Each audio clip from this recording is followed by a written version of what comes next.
계십니까? 똑똑 계십니까? 라는 제목으로 하나님 말씀 전하도록 하겠습니다. 여러분 안에 누가 계신지를 물어보는 것 같습니까? 그렇죠? 예수님이 계십니까? 라는 그런 내용으로 말씀 전하도록 하겠습니다. 오늘 본문 5절 말씀 보시면 예수 그리스도께서 너희 안에 계신 줄을 알고 있느냐라고 이렇게 말씀하고 있습니다. 사랑하신 성도 여러분, 저와 여러분 안에 예수님께서 계신 것을 믿으십니까? 아멘. 아멘으로 답하신 분에게 복이 있을 줄 믿습니다.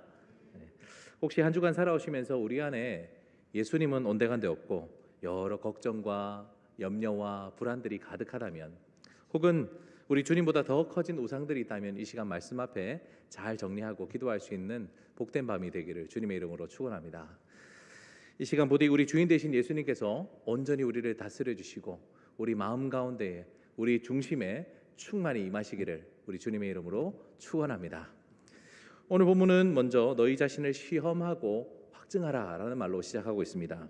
영어로 examine and test yourselves라고 되어 있는데, examine and test, 시험하고 뭔가 테스트를 하라 라는 이런 말씀을 하고 있죠. 여러분 중에 나는 시험이 너무 좋습니다, 나는 exam, 테스트 너무 좋아합니다 하는 분 있습니까? 있을 수 있습니다. 하나님은 다양하게 우리를 창조하셨으니까, 그죠? 우리랑 안 맞을 뿐이지. 지난주에 상공부 신청 기간 시작했지 않습니까? 근데 어떤 분이 저를 세우고 물어보시더라고요. 목사님, 이번에 확신의 삶 맡으셨던데 물어볼 게 있습니다 이러면서 뭡니까? 하고 여쭤봤더니 혹시 확신의 삶 시험 칩니까? 이렇게 물어보시는 거예요. 아마 그분에게는 그 과정이 시험을 치르는지 안 치르는지가 수강하는 데 있어서 굉장히 중요한 여부가 됐던 것 같습니다. 시험은 많은 사람들에게 부담스럽고 또 힘든 일이죠. 시험을 준비하는 일은 참으로 수고롭고 시험을 치르면서 우리는 많은 에너지를 소모합니다. 그럼에도 불구하고 우리는 왜 시험을 치릅니까? 시험은 내가 무엇을 정확하게 아는지 그리고 모르는지를 잘 분별할 수 있는 방법이기 때문에 그렇습니다. 우리가 다음부터는 이 시험 문제에 틀린 것들을 다시는 틀려하지 말아야지 라면서 잘 확인하고 점검하기 위해서 테스트를 치르는 것이죠. 참고로 말씀드리면 확신의 삶은 따로 시험을 치르지 않습니다. 편안하게 신청하시면 되겠습니다. 너무 많이 신청하면 피곤하니까 적당히 신청해 주시기를 바랍니다. 상공부 시험을 치르지 않더라도 우리 인생에는 적절한 테스트가 필요하지요. 흔히들 인생에 두 가지 인생이 있다고 합니다. 첫 번째는 정비 인생이 있고 두 번째 수리 인생이 있다고 합니다. 무슨 인생이라 했죠? 정비 인생, 수리 인생. 첫 번째 정비 인생은 뭐겠습니까? 미리미리 점검하고 정비하고 준비하는 인생을 정비 인생이다 할 수 있습니다. 자동차 정비를 생각하시면 쉽습니다. 여러분, 자동차 정비는 좀 수고로운 일이죠. 약간의 수고를 들이면 나중에 큰 사고를 미연에 방지할 수 있습니다. 엔진 오일 제때 갈아야 되고요. 또 타이어에 있는 공기압 주로 체크를 해야 됩니다. 자주 확인을 해봐야 되는 것이죠. 그런데 수리 인생은 어떤 인생입니까? 수리 인생은 몰라, 귀찮아 하면서 있다가 고장나면 뻥 터지면, 그죠? 바퀴 하나 빠지면 그때 가서 이제 수리하는 인생을 우리가 수리 인생이라 그럽니다. 여러분, 급할 때 평소에 정비를 해놓지 않다가 이렇게 차가 고장나면 어떤 일이 발생하겠습니까? 사거리에서나 고속도로 같은 데서 여러분 정비받지 않은 차가 이렇게 고장나는 경험을 해보신다면 얼마나 아찔하겠습니까? 특히 급할 때 낭패를 볼 수도 있습니다. 레카를 불러야 되고 보험기사를 또 보험회사에서 또 연락을 해야 되고, 그죠? 우리는 그런 경험을 한 후에는 앞으로는 미리 좀 정비를 해야겠다, 미리 좀 준비해야겠다라는 그런 마음을 가질 수 있습니다. 신앙생활도 마찬가지가 아닐까 생각합니다. 미리 사전에 정비할 수 있는 그런 신앙, 저와 여러분의 신앙이 되기를 주님의 이름으로 권면드립니다. 맨날 넘어지고 터지고 또 깨지고 나서 그때 가서 수리하는 수리 인생, 수리 신앙 아니라 미리미리 주님 말씀처럼 준비하고 대비하는 정비 신앙 되실 수 있기를 우리 주님의 이름으로 권면드립니다. 그렇다면 저와 여러분들이 말씀 앞에 미리미리 정비해야 할, 오늘 성경에 있는 표현대로 시험하고 확증해야 할 구체적인 내용이 무엇일까요? 오늘 5절 말씀을 보시면 5절에 너희는 믿음 안에 있는가? 너희 자신을 시험하고 너희 자신을 확증하라 라고 이렇게 말씀하고 있습니다. 한번 따라 하시죠. 믿음 안에 있는가? 여러분, 믿음 안에 있다는 것이 무슨 뜻이겠습니까? 사도 바울은 마치 믿음이라는 것을 어떤 건물에 비유하듯이 권면을 하고 있습니다. 사람이 믿음이라는 이 건물 안에 있을 수도 있고, 그리고 그 건물을 떠나서 밖에서 있을 수도 있다는 것이죠. 그리고 적지 않은 분들은 믿음 안과 밖에 한 발씩 양다리 걸치고 사시는 분들도 있겠지요. 우리가 믿음 안에서 사는 것, 믿음이라는 이 건물 안에 사는 것이 왜 중요합니까? 바로 믿음이 우리를 지키기 때문에 그렇습니다. 우리가 편안한 날에는 믿음 안에 사는 것이 별로 중요하다고 느끼지 않는데 인생의 어려운 날들이 찾아오면 믿음 안에 사는 것이 얼마나 중요한가를 새삼 깨닫게 되는 것이죠. 날이 어두워지고 비가 오고 바람이 불고 불량한 사람들이 밖에서 막 배회를 할 때는 크고 튼튼한 집, 안전한 집, 믿음 안에 사는 것이 우리를 지킨다는 것을 우리는 깨달을 수 있습니다. 그렇습니다. 사실 우리가 믿음을 지키는 것이 아니라 믿음이 우리를 지키는 것입니다. 우리가 하나님을 지키는 것이 아니라 하나님이 우리를 지키시고, 우리가 주일을 지키는 것, 주일을 성수하는 것이 아니라 주일이 우리를 지키는 것과 마찬가지입니다. 사랑하시는 성도 여러분, 믿음이 우리를 지키는 줄 믿으시길 바랍니다. 믿음 안에 있으라라는 말은 어디까지나 비유의 말씀이죠. 믿음은 우리 눈에 보이는 것이 아니기 때문에, 건물 같은 것이 아니기 때문에 사실상 우리가 믿음 안에 있는지 믿음 밖에 있는지, 아니면 믿음과 믿음 안과 밖에 양다리 걸치고 있는지를 쉽게 시험하고 확증하기는 어렵습니다. 그러면 우리는 뭘 보고 우리의 믿음의 여부를 판단할 수 있을까요? 너무나 친절하게 예수님께서는 마태복음 7장 20절에 말씀하셨습니다. 이러므로 그들의 열매로 그들을 알리라. 무엇으로요? 열매로. 그죠? 예수님께서는 우리가 삶을 살면서 어떤 열매를 맺느냐, 그걸 보시고 너희가 믿음 안에 있는지 믿음 밖에 있는지, 믿음 안과 밖에 양다리 걸치고 있는지를 알 수 있다라고 말씀하고 계십니다. 여러분, 우리가 이 믿음 안에서 살아가는 것은 우리의 삶에 아름다운 열매를 맺는 것을 말한다는 것을 기억하시기 바랍니다. 오늘 본문 마지막에 있는 7절에도 보시면 이렇게 끝내고 있습니다. 너희는 선을 행하게 하고자 함이라 라고 말이죠. 선을 행한다, 그것이 바로 우리 삶에 맺어야 될 아름다운 열매라는 것입니다. 우리 안에 이 선한 열매가 있는가, 우리 삶에 선한 아름다운 열매가 있는가가 우리가 믿음을 시험하고 확증할 수 있는 시금석이 된다는 것이죠. 여러분, 이 시간에 하나님께서는 사도 바울이 그때 당시 고린도 교회를 권면했듯이 동일한 말씀으로 저와 여러분들에게 이 시간 이렇게 권면하고 계십니다. 사랑하는 구미남교회 자녀들아, 너희는 믿음 안에 있느냐? 믿음이 너희를 지키는 줄 아느냐? 이 안전한 믿음의 안에 있느냐? 그것을 시험하고 확증해봐라. 너희 안에 아름다운 선한 열매가 있느냐? 아름다운 열매가 있느냐라고 말씀하십니다. 여기서 중요하게 살펴봐야 될 것은 선한 열매, 선한 삶이라는 것은 단순히 윤리 교과서에 나오는, 도덕 교과서에 나오는 그런 착한 삶을 말하는 것이 아니겠죠. 성경이 말하는, 그리고 사도 바울이 이렇게 권면하고 있는 선한 열매, 선한 삶이라는 것은 하나님의 뜻에 부합하는 삶을 말합니다. 하나님이 주신 말씀을 따라 사는 것, 하나님이 주신 계명을 순종하는 것을 바로 선한 열매, 선한 삶이라고 하는 것이죠. 우리에게 주신 사명인 영혼 구원하여 제자 삼는 것, 하나님 나라를 회복하는 것, 하나님의 이 위대한 선교에 동참하는 것이 바로 하나님이 우리에게 기대하시는 선한 열매라는 것입니다. 이 말씀은 마치 우리에게 큰 숙제처럼 느껴질 수 있어요. 제가 아까 전에 시험에 대한 이야기를 드렸죠. 시험과 만만치 않게 학생들에게 정말 스트레스가 되는 것이 두 번째, 숙제입니다. 여러분, 숙제 좋아하시는 분 있습니까? 그럴 수 있죠. 하나님은 다양하게 우리를 창조하셨으니까. 우리랑 안 맞아서 그렇지, 그죠? 저도 학교 생활하면서 시험과 숙제 참 부담스러웠습니다. 저를 똑 닮아서 저희 아들, 딸들도 똑같습니다. 저희 집에 학생이 3명 있습니다. 중3, 중2, 초등학교 3학년. 그죠? 근데 막내 초등학교 1학년은, 초등학교 3학년짜리는 1학년 때까지만 해도 학교에서 숙제를 안 내줬다고 합니다. 상당히 의심스러운데, 그래서 기쁨아, 너 오늘 학교에서 숙제 없냐라고 물어보면 숙제 없어요 이러는 거예요. 아직까지 미스테리입니다. 학교에서 왜 숙제를 안 내줬을까?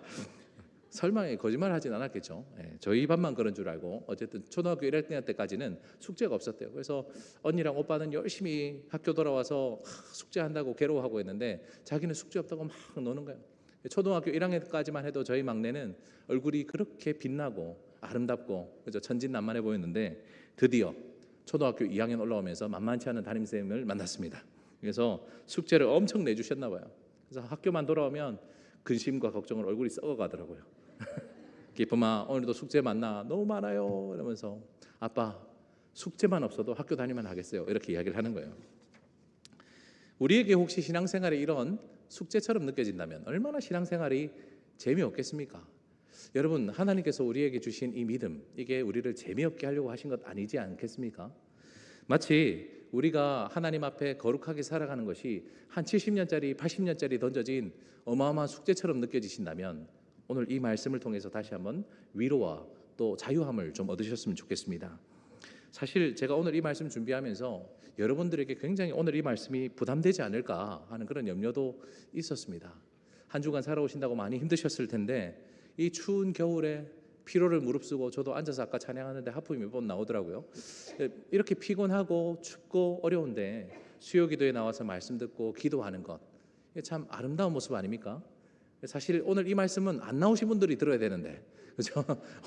오늘 수요기도에 나오신 여러분들에게 또 여러분 아름다운 삶의 열매를 맺읍시다. 우리의 믿음을 시험하고 테스트하고 확증합시다. 이 말씀 들으면 여러분들이 또 강 목사님 숙제 주시네 싶어가지고 마음이 힘들까봐 사실 좀 힘들었습니다. 그런데 우리는 꼭 기억할 것이 오늘 우리에게 주신 이 선한 열매를 맺는 것은 결코 우리의 숙제가 아니라 우리가 예수님을 바라볼 때, 우리 안에 계신 예수님을 기억할 때 저절로 맺어지는 축복인 줄 믿으시기 바랍니다. 주님 마음 내게 주소서란 찬양 아십니까? 저도 종종 즐겨 부르면서 위로를 많이 받는데요. 어떻게 시작하죠?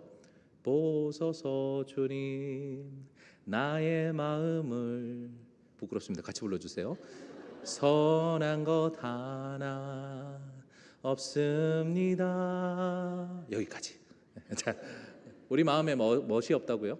선한 것이 하나도 없습니다. 아름다운 신앙 고백입니다. 튤립이라고 부르죠. 노르트 신경이라고 부르는 칼빈주의 5대 교리의 첫 번째가 전적 부패, 전적 타락. 우리 안에 선한 것이 없습니다. Total depravity, 그죠? 우리 안에는 선한 것이 없다. 우리 안에는 하나님께 드러낼 만한, 구원을 받을 만한 어떠한 귀한 것, 선한 것이 없다라는 것이 우리의 구원에 대한 바른 신앙 고백입니다. 또 우리 매주 주일마다 부르는 찬양 있죠. 주는 완전합니다. 아십니까? 주는 완전합니까? 저도 부끄러우니까 같이 부르시죠. 주여 우린 연약합니다. 오늘 하루를 힘겨워 합니다. 주 뜻 이루며 살기엔, 주 뜻 이루며 살기 부족합니다. 부족합니. 우린 연약합니다. 우린 연약합니다. 조금만 더 부릅시다. 주여 우린 넘어짐. 오늘 하루 또 실수합니다. 오늘 하루 또 실수합니다. 주의 긍휼을 구하는 죄인입니다. 주의 긍휼을 구하는 죄인인 우린 주만 바라봅니다. 우린 주만 바라봅니다. 우리 담임 목사님 손 팍 드시고, 그죠? 네, 이 부분 참 좋아하는데 여러분, 이 찬양처럼 우리는 어떻습니까? 우리는 연약합니다. 우리는 부족합니다. 그죠? 그래서 우리는 아름다운 선의 열매를 맺고 싶은데, 믿음을 확증하기 위해서 하나님 보시기에 선한 열매를 많이 맺어드리고 싶은데 우리는 너무나도 연약하고 우리는 너무나도 넘어지기 쉬운 존재들이에요. 하나님이 왜 그걸 모르시겠어요? 하나님이 우리를 만드셨거든요. 그죠? 엄마 아빠가 자녀를 아는 것보다 더 정확하게 아세요. 우리 하나님이 우리가 얼마나 연약한지를 잘 알고 계십니다. 그런 하나님께 우리가 구할 것은 긍휼이죠. 완전하신 주님, 주는 완전합니다. 우리 주님을 바라볼 때 주님께서 우리에게 선한 열매를 맺을 수 있도록 은혜를 베푸시는 줄 믿으시기 바랍니다. 기억합시다. 우리 안에는 선한 것 하나 없이 부패합니다. 우리 안에는 주 뜻 이루며 살기에 부족함이 가득합니다. 연약한 존재입니다. 그럼에도 불구하고 우리가 어떻게 우리가 하나님 앞에 선한 행위를, 아름다운 열매를 맺을 수 있는가? 우리 안에 계신 주님을 바라볼 때 가능한 일입니다. 오늘의 설교 제목, 똑똑 계십니까입니다. 사랑하신 성도 여러분, 우리 안에 주님이 계심을 믿으십니까? 우리 안에 계신 주님께서 우리에게 선한 일을 맺을 수 있도록, 선한 열매를 맺을 수 있도록 힘을 주시고 은혜를 주시는 줄 꼭 기억하시기 바랍니다. 우리가 할 것은 주님께 꼭 붙어 있는 거예요. 주님은 포도나무, 우리는 가지니 우리가 주님께 꼭 붙어 있으면 주님께서 우리에게 열매 맺게 하시는 줄 믿습니다. 가지가 아무리 용을 써서요, 내가 좋은 열매를 맺어야지 할 수 없습니다. 나무에게 잘 붙어 있으면, 우리 주님께 잘 붙어 있으면 주님께서 우리에게 선한 열매를 맺게 하시는 줄 믿습니다. 여러분, 잘 이해를 돕기 위해서 미러볼을 한번 상상해 보시겠습니까? 미러볼 아십니까? 우리 무도회장 같은 데 가시면 여러분 안 가보셨죠? 너무 거룩하시니까. 무도회장 TV에서 많이 봤죠. 무도회장이나 큰 공연장 같은 데 보면 무대 한가운데 번쩍번쩍 빛나는 거울로 이렇게 감싼 큰 간접 조명이 있습니다. 미러볼 아시죠? 그 미러볼은 자체 발광하지 않습니다. 다이소 같은 데 가면 얄궂은 미러볼 팔거든요. 그건 미러볼이 아니고 그건 그냥 LED 장난감이에요. 자체 발광하지 않습니다. 원래 미러볼은 큰 둥그런 이 공에 거울을 조각 내서 이렇게 붙여놨기 때문에 주위에서 빛이 하나 쏘이면 그 빛을 받은 이 거울이 반짝반짝 반사를 하면서 어두운 껌껌한 그죠 분위기 좋은 그곳을 찬란하게 화려하게 이렇게 빛을 비추며 온 방을 아름답게 환하게 비춥니다. 우리의 삶이 바로 이런 미러볼과 같습니다. 사랑하시는 성도 여러분, 우리는 절대 자체 발광할 수 있는 발광체가 아닙니다. 우리는 간접 조명입니다. 우리는 빛이라고 하셨지만 그 빛이 우리 안에 있는 빛을 비추는 것이 아니라 참빛 대신 주님, 우리 안에 계신 참빛 대신 그 주님을 붙잡고 그 주님께 의지하고 그 주님이 주시는 은혜의 빛을 받아서 우리가 가는 그 모든 곳곳마다 아름다운 빛을 발하는 존재인 줄 믿으시기 바랍니다. 부디 이 시간 우리 안에 계신 성령님, 우리 안에 계신 예수님을 꼭 붙드시고 그 예수님께서 비추어 주시는 빛을 받아 여러분들이 가시는 곳곳마다 이제 목, 금, 토 남았네요. 3일 동안 여러분 가시는 그 곳곳마다 주님의 빛이 아름답게 반사되어 우리를 미러볼 삼아 주시는 우리 주님의 은혜로 여러분 가시는 곳곳이 어둠이 물러가는 빛이 환하게 비치는 그런 역사 있기를 우리 주님의 이름으로 축원합니다. 오늘의 설교 제목 똑똑 계십니까였습니다. 사랑하신 성도 여러분, 부디 우리 안에 계신 주님을 꼭 기억하시고 우리가 정말 믿음 안에 있는지 잘 살펴보시고 우리 안에 삶의 열매가 아름답지 않다면, 우리 안에 맺어야 될 선한 열매가 많이 맺어지지 않다면 내가 더 노력해야지, 내가 더 애써야지 숙제처럼 느끼지 마시고 우리 안에 계신 성령님, 우리 안에서 참 빛으로 은혜 베푸시는 그 예수님을 꼭 붙드시고 예수님께서 주시는 그 빛을 받아 세상 가운데 나가서 아름다운 선한 열매 많이 맺으시는, 하나님과 사람들 앞에 칭찬받으시는, 사랑받으시는 우리 구민한 교회 성도 여러분 다 되시기를 우리 주님의 이름으로 축원합니다. 기도하겠습니다.